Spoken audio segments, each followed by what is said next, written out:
6 రెట్లు కోడి మాంసం మేక మాంసం కంటే, చేపలతో పోలిస్తే 8 రెట్లు ఎండు కొబ్బరి బలం ఎక్కువ, 4 రెట్లు 5 రెట్లు పచ్చి కొబ్బరి బలం ఎక్కువ. అంచేత వంటల్లో వాడండి, చట్నీల్లో వాడండి, స్వీట్స్ తయారీలో కానీ అట్లా కూడా వాడండి.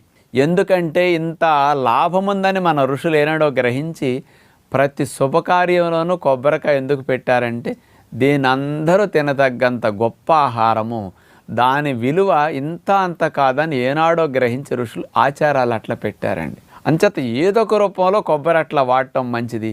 ఎవరికైతే పిల్లలు బలహీనంగా ఉన్నారో, కండ పట్టాలనుకుంటారో, ఎక్కువ శక్తి కావాలనుకుంటారో, ఆటలాడేవాళ్ళు కానీ, జిమ్కి వెళ్ళేవాళ్ళు కానీ, అలాంటి వాళ్ళు కానీ, గర్భిణీలు కానీ, బాలింతలు కానీ, తెలివితేటలు పెరగాలనుకునేవారు, మేధాశక్తి పెరగాలనుకునేవారు, ఇలాంటి వారందరికీ పచ్చి కొబ్బరి ఒక అద్భుతమైన ఆహారం. అందుకని ముప్పేట కాయ అంటారు. అందుకని దేవుడి దగ్గర